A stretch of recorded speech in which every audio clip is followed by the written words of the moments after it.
Current affair के जो hot topics चल रहे हैं उनमें use of AI, climate change, BRICS, Ukraine war, फलस्तीन वार एटसेट्रा। आज हमने जो टॉपिक लिया है आर्टिकल अखबार से वो है क्लाइमेट चेंज के हवाले से। अपार्ट्स आर्टिकल क्या कह रहा है वो जनरल क्वेश्चन भी आपसे कर सकता है, जैसे कि अभी पिछले इंटरव्यू में उसने कहा और किए भी कि पाकिस्तान को क्लाइमेट चेंज कैसे इम्पैक्ट कर रहा है, कौन से फैक्टर्स हैं जो ग्रीन हाउस गैसेस के एमिशन या इंक्रीज का बायस बन रहे हैं, इसको डिक्रीज कैसे किया जा सकता है, कम कैसे किया जा सकता है। तो ये सारे सवाल हैं। इससे पहले हम थोड़ा सा देखते हैं कि कौन से ऐसे सेलिएंट फीचर्स हैं जो स्पेशली पाकिस्तान के हवाले से जो कंट्रीब्यूट कर रहे हैं। इवन के कुछ ऐसे इंटरव्यू भी आए हैं यहाँ उसने किसी बंदे को खास उसके एरिया के हवाले से पूछा है कि कौन से ऐसे फैक्टर हैं जो आपके किसी डिवीजन या डिस्ट्रिक्ट को इम्पैक्ट कर रहे हैं क्लाइमेट चेंज के हवाले से। उसमें फैक्ट्रीज का मिशन है, ब्रिक्स का है। तो यहाँ जो हम बात करेंगे सेलिएंट्स जो इसमें है वो है जी, salient feature of climate change क्या है? रैपिड अर्बनाइजेशन, यानी कि सोसाइटीज बहुत ज़्यादा बढ़ रही हैं बेहंगम किस्म की और शहर बड़े से बड़ा हो रहा है। जैसे कि हमने लाहौर का देखा कि AQI एयर क्वालिटी इंडेक्स जो है अपर माल पे ये 510 तक गया, 520 तक गया, जो कि हाईली हैजर्डस से भी आगे, खतरनाक से भी आगे है और जिसकी आम रूटीन में जो है 100 से 150 AQI एयर क्वालिटी इंडेक्स जो है नॉर्मल वो होना चाहिए। अब ये अर्बनाइजेशन की वजह से है। दूसरी बात करता है जी डिफॉरेस्टेशन या अफॉरेस्टेशन, एक ही बात है। अगर डिफॉरेस्टेशन ये जो है दरख्तों को ये रथलेसली बेहंगम तरीके से काटा जा रहा है और इसकी फॉरेस्टेशन नहीं हो रही या डिफॉरेस्टेशन नहीं हो रही। तीसरा अगर हम सेलिएंट फीचर इसका देखेंगे कि excess use of fossil fuel. अब फॉसिल फ्यूल में क्या आ जाता है? ऑयल है, इसका यूज है, गैस है, इसका यूज है, और कार्बन एमिशन जो गाड़ियां कर रही हैं इसकी वजह से हो रहा है। तो अगर इसको डिक्रीज किया जाए, ग्रीन एनर्जी में कन्वर्ट कर दिया जाए तो ये इसके जो अमकानात हैं ग्रीन हाउस एमिशन में इजाफे के वो कम हो सकते हैं, क्लाइमेट चेंज के फैक्टर को रिड्यूस किया जा सकता है। अब वो कौन से फैक्टर्स हैं कि जो सेलिएंट हैं जो रिडक्शन कमी का बायस बन सकते हैं, जो कि क्लाइमेट को मुतदिल कर सकते हैं। तो वो है जो how to reduce emissions of greenhouse gases, या ये क्लाइमेट को दुरुस्त ठीक तरीका से चलने के प्लान तरीका क्या है कि प्लान अर्बनाइजेशन के सोसाइटीज या शहर में जो अर्बनाइजेशन हो रही है, आबादियों का एक इन्फ्लक्स आ रहा है, खास करके मेट्रोपॉलिटन। लाहौर क्या है? मेट्रोपॉलिटन है, मेगा सिटीज हैं। तो इन जो मेगा सिटीज हैं इनमें जो अर्बनाइजेशन हो रही है उनमें एक प्लान तरीके से हो और फॉरेस्टेशन किए जाएं या रिफॉरेस्टेशन किए जाएं, जंगलात ज्यादा से ज्यादा लगाए जाए, more use of renewable energy. Again इसको रिन्यूएबल एनर्जी को जो इनकरेज किया जाए और less use of fossil fuel mean gas, oil etcetera. आगे चल के हम आर्टिकल की तरफ आते हैं और बात करते हैं और साथ ही इसके और जो सेलिएंट अनेक्स चीजें हैं उनके बारे में बात करेंगे COP 28 के हवाले से।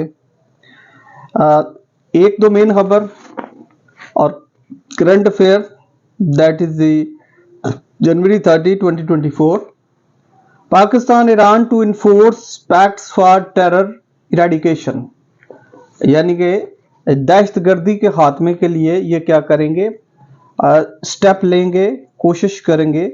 Both agree to station liaison officers in Turbat सोसो लाइजून ऑफिसर, ये राबता, लाइजून होता है रिलेशन, नेक्स्ट इज राबता ऑफिसर। प्लीज सर आइए बैठिए, अपना आर्टिकल निकालिए। आगे sir, Iran foreign minister blame third countries for presence of militants near border. अब वो तीसरे मुल्क की बात कर रहे हैं, अब क्या जस्टिफिकेशन दे रहे हैं, ये तीसरा मुल्क है। आगे, Islamabad Tehran to turn their boundaries into border of trades and development, और ट्रेड डेवलपमेंट की बात कर रहे हैं।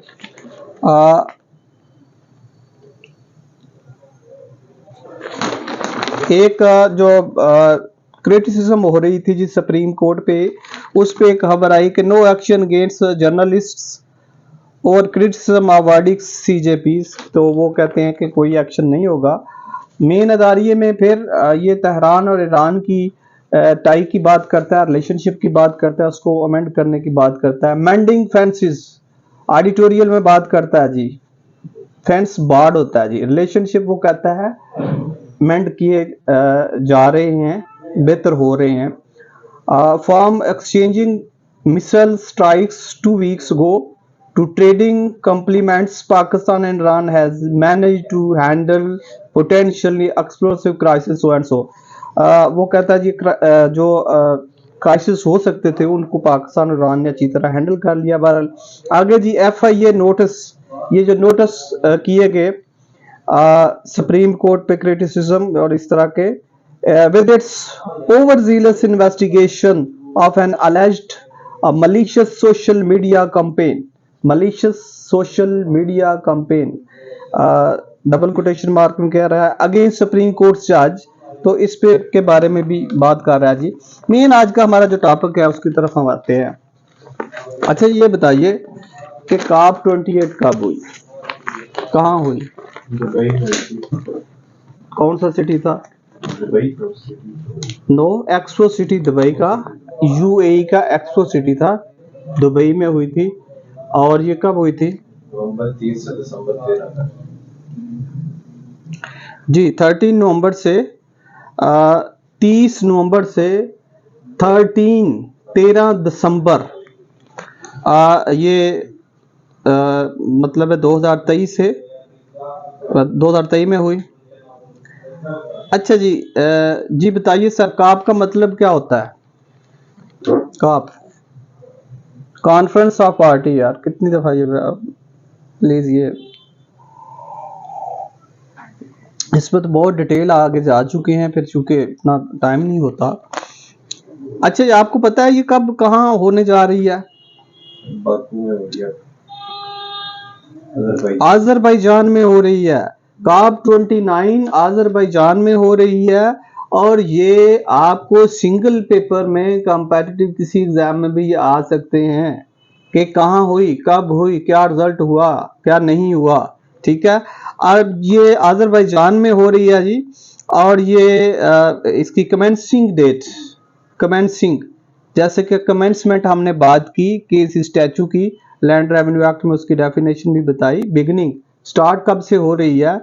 11 नवंबर से 24 तक। सर ये 11 नवंबर से 24 तक ये हो रही है। कहाँ हो रही है? आज़रबाईजान में। और अच्छा, ये इसमें रिजल्ट क्या क्या रिजल्ट ओरिएंटेड रही कुछ, ये जो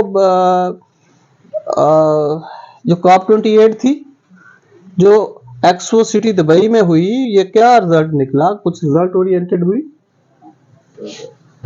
यस, ये तो उसने लिखा था कि जायंट लीप, खबर का एडिटोरियल था जिसको पूरा उसने कहा जी बहुत अच्छी रही है।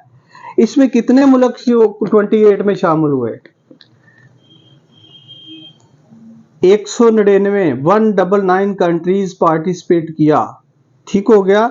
और अब ये हो रही है सर, मैं लिख रहा हूं 11 से 24 नवंबर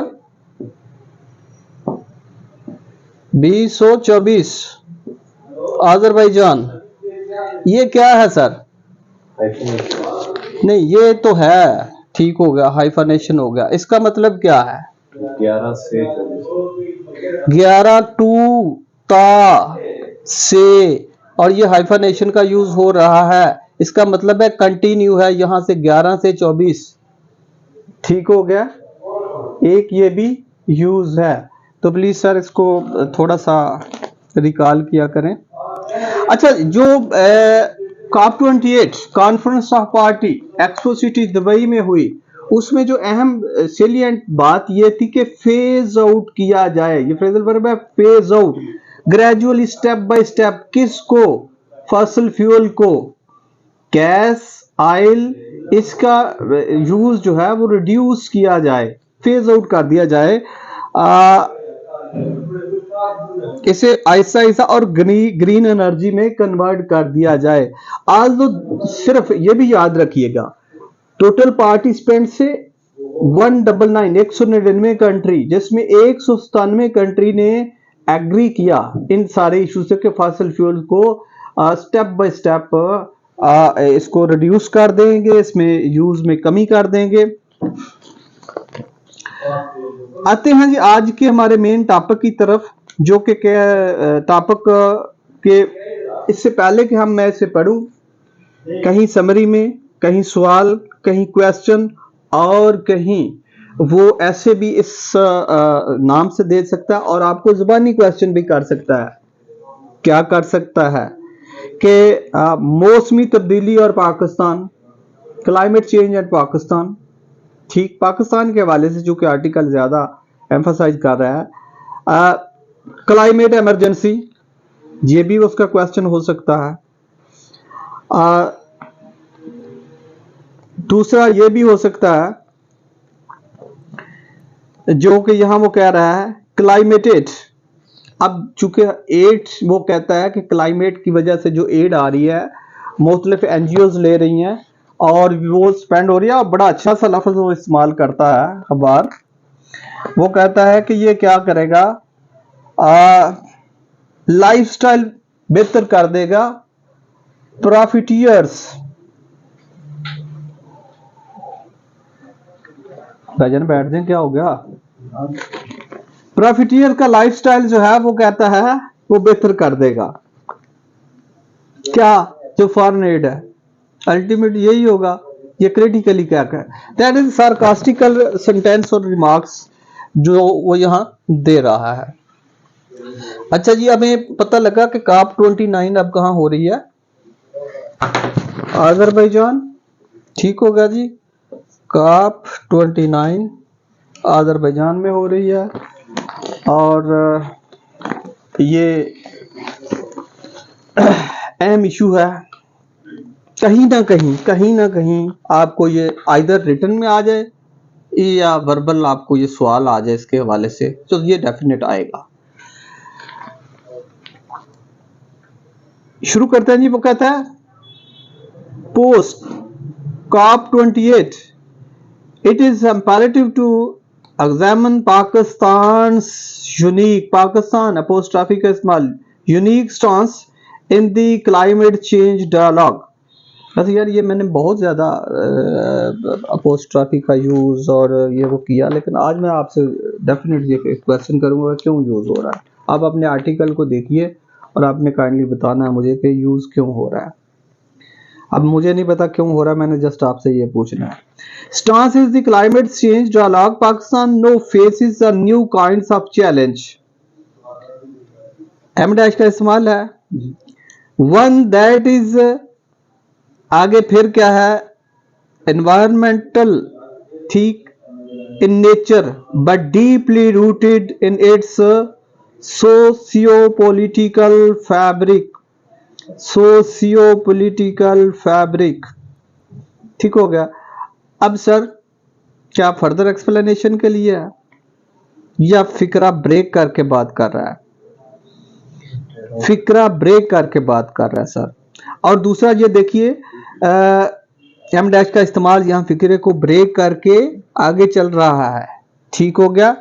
तो हमने इसके इस्तेमाल बताए थे, फिक्रे को ब्रेक करता है मोर उस इबारत को एम्फसाइज करता है या जिस इसका यूज होता है तो आगे लिस्ट या एक्सप्लेनेशन देता है।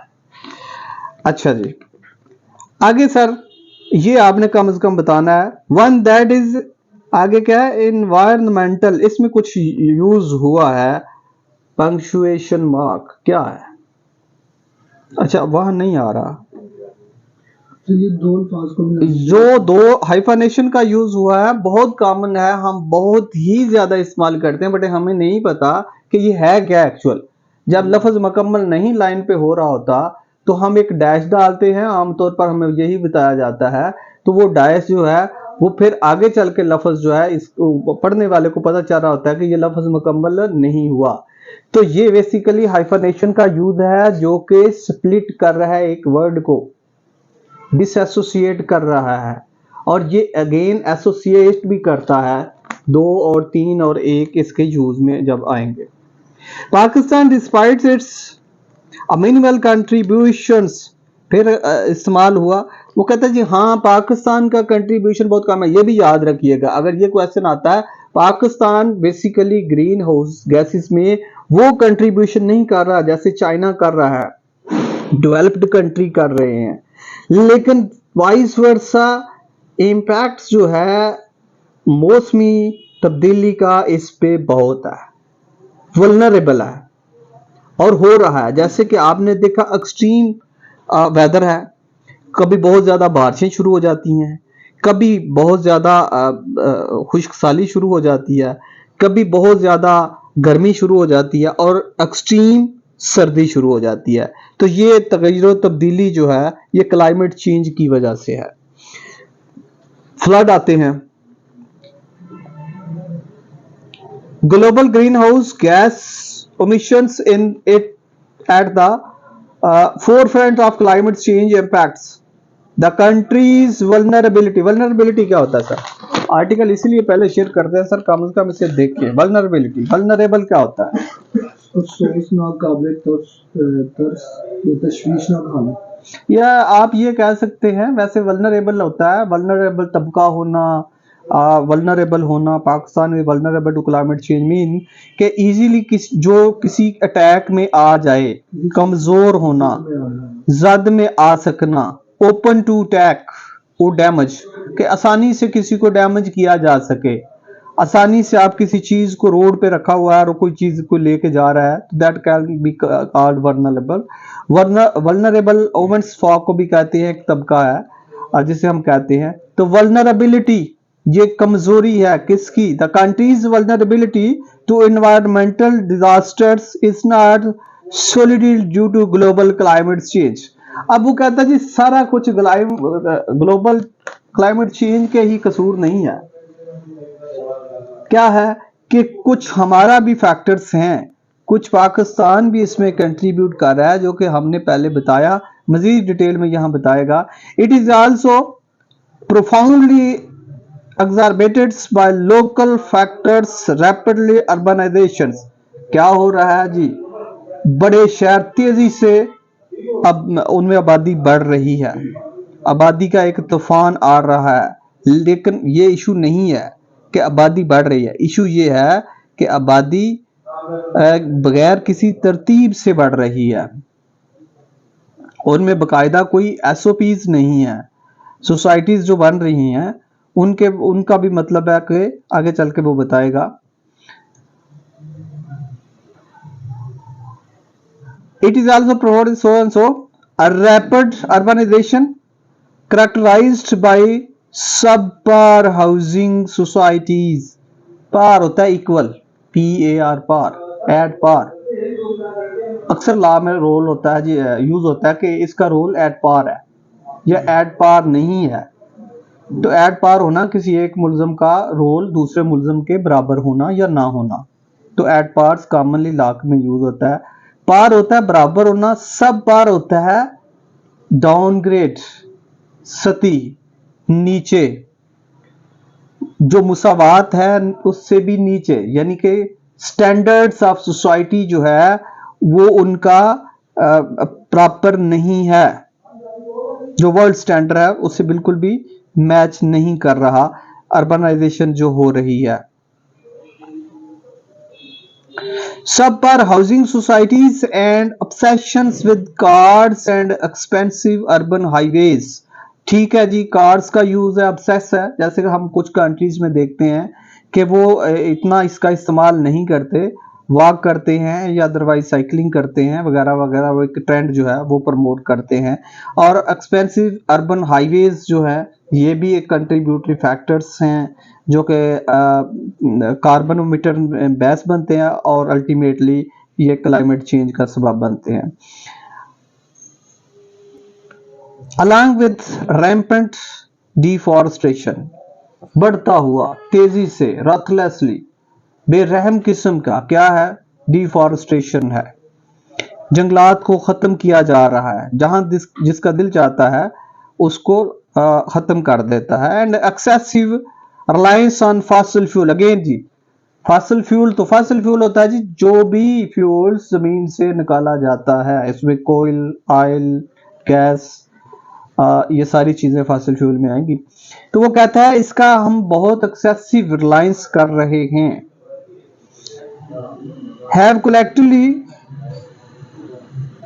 precipitated a series of environmental crises. These developments, while possibly benefiting the bureaucracy and enabling politicians to exploit taxpayer funds, हाँ यहाँ वो क्रिटिकली कह रहा है कि ये क्या है, आसानी से वो क्या कहेंगे कि फंड बढ़ाए जाएं जी, क्या किया जाए, फंड जनरल मैसेज आम गरीब अवाम के पे बोझ है क्या, कि वो कहेंगे कि जी टैक्स लगाएं ताकि एनवायरनमेंट को ठीक किया जाए, लेकिन आगे टैक्स का यूज कहाँ होगा वो बताता है। Have led the country toward a situation and that is nearly irreparable. These local issues often eclipsed by the broader narratives of global climate politics। अब ये छोटे छोटे इश्यूज हैं तो इसको क्या कहता है कि इसको क्या स्नब कर दिया जाता है, खत्म कर दिया जाता है, अंडर कारपेट कर दिया जाता है, साइडलाइन कर दिया जाता है। कैसे? एक्लिप्स होता है जी, नजरअंदाज कर दिया जाता है इस नैरेटिव से कि ग्लोबल क्लाइमेट पॉलिटिक्स हो रही है जी। And the actual catalyst for Pakistan, catalyst अमल अंगेज असर रखने वाला जी, for Pakistan escalating environmental degradation. At the heart of this challenge lie Pakistan persistent dependence on and hazardous fossil fuels.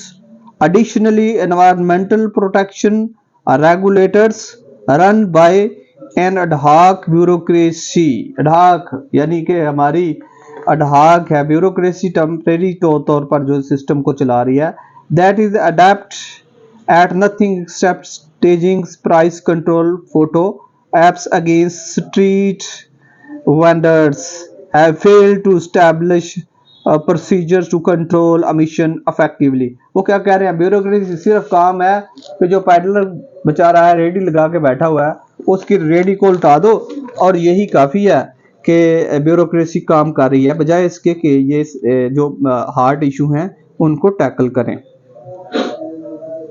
Traditionally, the country has sought external aids to address its problem।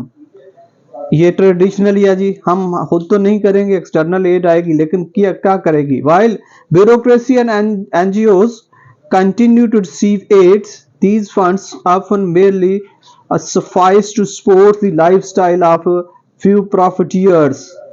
पैसा कमाने वाले hoarders, ठीक है, उनके lifestyle को तो बदल सकती है लेकिन हम क्लाइमेट चेंज में कोई तब्दीली नहीं ला सकते, कोई ऐसे फैक्टर्स या मेजर चीजें जो हैं वो नहीं कर सकते। अल्टीमेटली जाएंगे offering negligible benefits to the community और the environment. However in words increasingly focused on environmental integrity and sustainable development, these depends approach poses a significant threats to Pakistan future। तो पाकिस्तान के फ्यूचर को climate change definitely hurt कर रहा है, नुमाया तौर पर इसको इम्पैक्ट कर रहा है और इस पे असरअंदाज हो रहा है, जिसके इमीडिएटली फौरन ड्रास्टिक मेजर लेने चाहिए, जो कि अभी तक मुकम्मल तौर पर नज़रअंदाज किए जा रहे हैं। तो इसमें कोई भी आपको क्वेश्चन आ सकता है, ज़बानी तौर पर आ सकता है, तहरीरी तौर पर भी ये हॉट टॉपिक है, इसमें ऐसे आ सकता है।